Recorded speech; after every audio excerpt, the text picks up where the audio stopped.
राजा परीक्षित का राज्य बड़ा सुंदर चला सज्जनों, ऐसा मधुर राज्य, आहा कितना सुंदर है। ततः परीक्षित तुझवर्य शिक्षया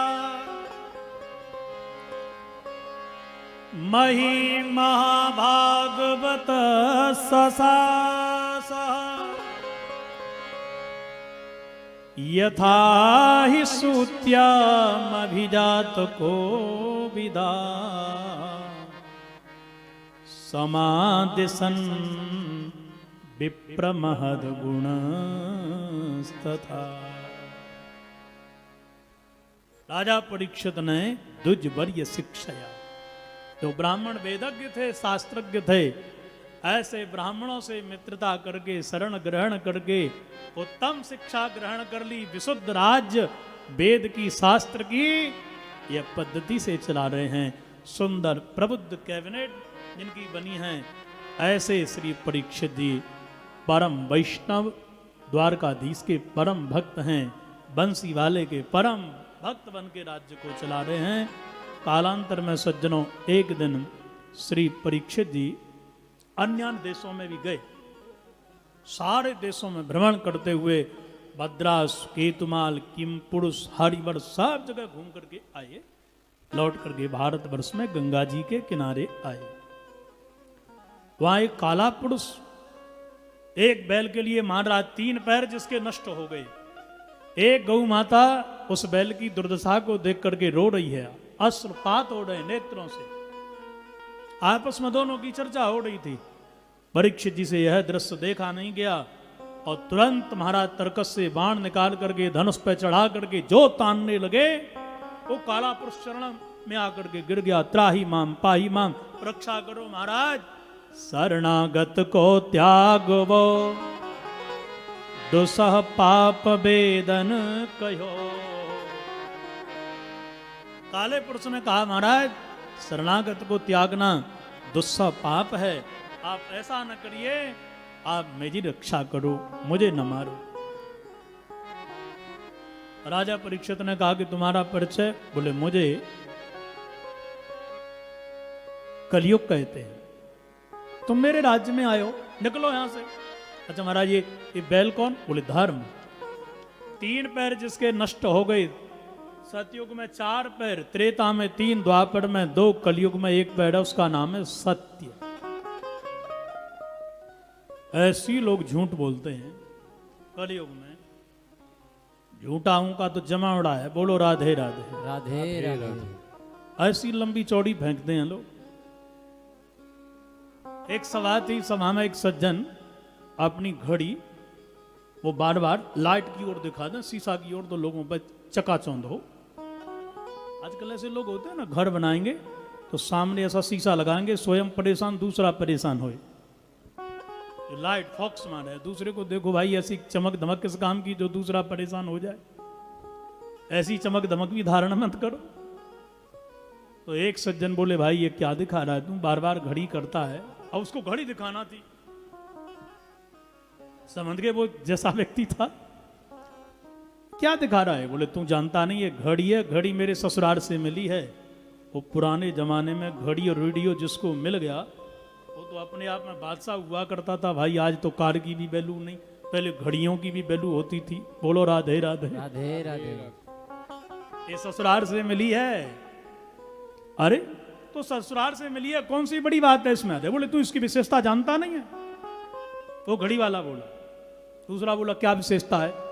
बोले एक कुआं में गिर गई, 6 महीने तक पड़ी रही, 6 महीने बाद निकाली, चलती वही निकली, किट किट किट किट करती वही मिली। ये भी कम नहीं था, इसका गुडू था।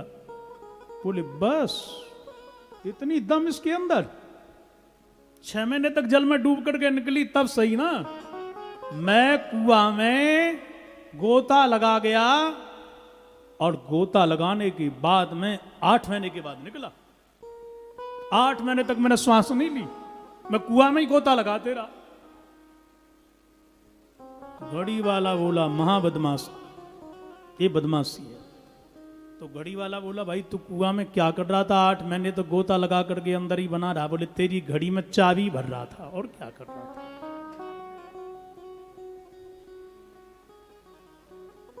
तेरी घड़ी कैसे चलती? चाबी भर रहा था तेरी घड़ी में। यहां बैठे ना दादाजी, पुराने समय में सेल वाली घड़ी कम होती थी, वो चाबी बाड़ी होती थी, चाबी भरना पड़ती थी, तभी घड़ी चलती थी। पुराने लोग होंगे, आजकल तो बड़ी बड़ी सुविधा है। तो झूठों की दुनिया अलग ही होती है भाई। झूठ कम बोलो, काम बिना झूठ के चल रहा है तो झूठ बोलने की जरूरत क्या है? जब काम न चले, मानते हैं कि व्यापार बिना झूठ के नहीं चलता, धंधा नहीं चलता, पर बिना झूठ के चल रहा है तो क्यों झूठ बोलो भाई? इसलिए असत्य बोलना धर्म को नष्ट करना है। चौथा पैर है सत्य, इसी पर धर्म टिका है। धरती मैया ही गौ का रूप धारण करके धर्म की बैल की दुर्दशा देख करके रो रही है। कलिकाल इसको मान रहा है। परीक्षित ने कहा, मेरी सत्ता रहते मेरे राज्य में तू रह नहीं सकता है, पर महाराज जाऊं तो जाऊं कहां? तुम्हारा सूर्य उदय से लेकर के अस्त तक जितनी धरती है वहां तक राज्य है, मुझे महाराज कोई शरण दो। देखो अच्छे बुरे सभी लोग होते हैं, राजा की सब दुनिया है, आप मुझे निवास दे दो ना, एक जगह दे दीजिएगा, सब जगह नहीं रहूंगा। और रोगी व्यक्ति के लिए एक कमरा देना ही बढ़िया है भाई। यदि रोगी हो गया, कोरोना फैल गया, तो उसको ले जा करके कोई स्पेशल हॉस्पिटल में ही रखा जाता है। बोलो राधे राधे। नहीं, वो सब में फैला देगा, फैलागा क्या नहीं? बोलो। एक क्रोधी मिल गया, वो सब में क्रोध फैला देगा। एक झगड़ा मिल गया, वो 10 तो बना ही लेगा अपने। कोरोना खतरनाक नहीं है, कुसंगी खतरनाक है। एक कुसंगी कोरोना है पक्का। आप मुझे कोई स्थान दीजिए महाराज। निवेदन केवल इतना है कि मेरा परिवार थोड़ा बड़ा है, इसलिए मुझे बड़ा स्थान दीजिएगा। इसलिए राजा परीक्षित ने कहा, दूतम पानम स्त्रिया सूना यत्रा धर्मश्चतुर्विधः पुनश्च याचमानाय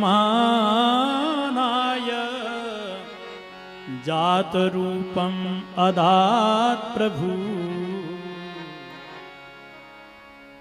यह कलयुग बोला, मुझे कोई स्थान आप दीजिए, मैं वहीं रहूंगा, सब जगह नहीं फैलूंगा। परीक्षित ने कहा, हम पहला कमरा देते हैं दूतम, जहां जुआ लोग खेलते हैं वहां जा करके तुम रहो। जुआ के चक्कर में तो युधिष्ठिर जी परेशान हो गए, भाई क्या नहीं? बोलो। राजा नल जुआ से परेशान हुआ। एक नहीं, दूत क्रीड़ा आप मनोरंजन के लिए खेलोगे, एक दिन पैसे के लिए, और यह आपके लिए लत लग गई तो धर्मराज युधिष्ठिर अपनी घरवाली को, भाइयों को, सत्ता को दाव पे लगा सकते हैं, तो हम और तुम कहां के हैं भैया? दूर रहो। जुआ में कलयुग का क्या परिचय है? बोले छल। एक कलयुग है। पानम दूसरा है, जहां पर मदरालय में लोग मदरा पीते हैं ना, बस जाओ वहां निवास करो। मदरा में जो मद है, बस वही कलयुग है।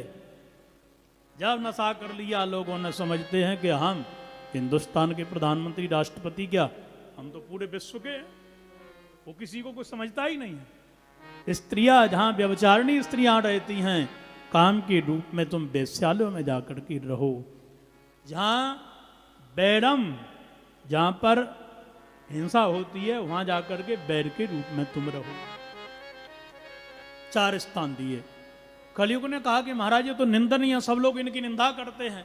अरे घर कितना भी बेकार हो, पर एक कमरा तो इतना बढ़िया होना चाहिए जो आने वाले आगंतुकों को हम वहां बैठा सकें और देखने वाले देखें, वाह क्या ठाट बात है ठाकुर साहब के भी। एक कमरा तो बढ़िया हो कि नहीं हो? बोलो। शरीर कैसा भी हो, लंगड़ा हो, लूला हो, भले ही दांत नहीं हो एक भी, पर चेहरा बढ़िया है, यदि डेंट पेंडिंग बढ़िया कर रखी है, बोलो राधे राधे। आजकल करते हैं ना, क्रीम लो, पाउडर लो, न जाने क्या क्या लगाएंगे। मैं सत्य कह रहा हूं, अरे वैसे ही मैं तो कहूंगा गोबर से लगा के, मिट्टी लगा करके नहा लो तो सूरत बढ़िया बनेगी। अच्छी बड़ी सूरत आजकल लोग ऐसा बिगाड़ते हैं, गोरे हो जाएंगे। गोरे हो जाएंगे तो जितने भी साउथ के लोग हैं वो ना गोरे हो जाते, लंका के लोग कारे गोरे ना बन जाते। ऐसी ऐसी क्रीमों को लगाएंगे जो कैंसर जैसा भयानक, लोग आजकल लोग स्किन के ज्यादा रोगी बन गए, इसीलिए तो बन गए। पाउडर लो, कंपनियों को तो प्रचार करके पैसा मिल रहा है, और टीवी पर देख लिया, ओ क्या बात, वो कौन सी है आप लोग जानते हो, जो पीने के आजकल आते हैं ना, मैं तो भाई पीता नहीं, इसलिए मुझे कोको कोला लो, स्प्राइट लो, जो भी होते हैं क्या क्या, पीते ही एक्टर साहब ऐसे फूल जाते हैं, और बस, और जिसको ज्ञान नहीं हो, इतना पहले इसमें इतना लाभ है और इसको जरूर ला करके पिया। भैया देखो, जो विदेशी पाश्चात्य संस्कृति वाले हैं, भोजन करने के बाद या पहले वो लोग ये सब ठंडी चीजें पीते थे, पेट खराब हो गया, इसलिए उनके यहां पर जो विदेशी टॉयलेट बनते हैं ना, वो घंटों तक उनका पेट साफ हो ही नहीं सकता, तो बैठने के लिए उन्होंने बनाया था। कभी जीवन में आप कोल्ड ड्रिंक जो आजकल बाजार की कभी मत पीजिए, जीवन में। बाबा रामदेव जी कहते हैं, ये क्या जानते हो, आप लोग समझ गए हो, मुझे कहने की जरूरत नहीं है वैसे, ठीक है ना, क्या है ये?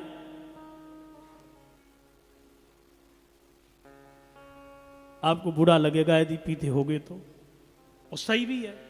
फर्श पे डालो, पत्थर पे डालो, तो देखो वो कैसा क्लीन करेगा, साफ करेगा, पेट में क्या करेगा। अरे इससे तो बढ़िया नींबू पानी लो, काला नमक डालो, जीरा डालो, घर का बनाओ ना भाई। सब लोग हम कमा रहे हैं खाने के लिए ना, तो बढ़िया भोजन करो, शुद्ध मसाले घर में पीसो, बढ़िया गेहूं लाओ, आटा पिसवाओ, पैकेट लेकर के आते हैं सीधे सीधे, उसमें मिट्टी है, गोबर है, कि सही हल्दी है, धनिया क्या है, ये तो देखो सही। इसलिए बढ़िया दूध, बढ़िया घी घर में निकालो, बढ़िया अनाज लाओ, घर में पिसवाओ, मसाले पीसो, भाई चकाचक अपना देसी भोजन करो, तो आज के समय आप लोग, हम लोग निरोगी रहेंगे। 1-8 घंटे प्राणायाम करो, आपको कोरोना होगा नहीं, हो भी जाएगा तो बच जाओगे। मैं सत्य कह रहा हूं, बूढ़े भी बच जाओगे। बोलो राधे राधे। राधे राधे। आंवला खाओ, नींबू का रस पियो, विटामिन सी मिलेगा।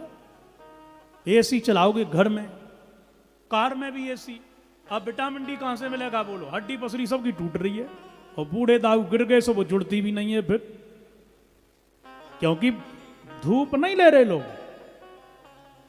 एसी कोई भगवान मान बैठे हैं, इससे बड़ा खतरनाक कोई एसी और फ्रीज घर में, ये आयु को घटाने वाले साधन आए हैं, ये हमारे दुश्मन हैं।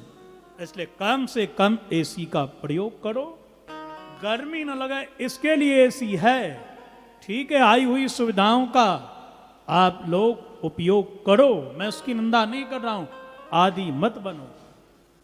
ठंडी आ गई, नवंबर में ही फ्रिज को बंद कर दो, कोई चीज मत रखो, फ्रिज की चीज प्राय जहर ही उगलेगी, वो जहरीली है। कुकर का भोजन, एल्युमिनियम के पात्र का भोजन, इसका प्रयोग कम करो। कहीं जल्दी जाना है उसका उपयोग कर लो भाई, ठीक है, लेकिन हम सबको आने वाले समय में प्राचीन पद्धति में ही लौटना पड़ेगा। मैं सत्य कह रहा हूं, आज नहीं तो कल आओगे उसी सिद्धांत पर, वहीं सुखी रहोगे। बोलो राधे राधे। राधे राधे। इसलिए हमको स्वास्थ्य के प्रति संवेदनशील होना चाहिए, और स्वास्थ्य बढ़िया है तो आप भजन भी करोगे, कमाओगे भी, समाज के काम में भी आओगे, देश के काम में भी आओगे। इसलिए स्वास्थ्य के लिए बढ़िया भोजन और थोड़ा योग का आश्रय लो, तो आप ठीक रहोगे। बोलो जय श्री कृष्ण। जय श्री कृष्ण।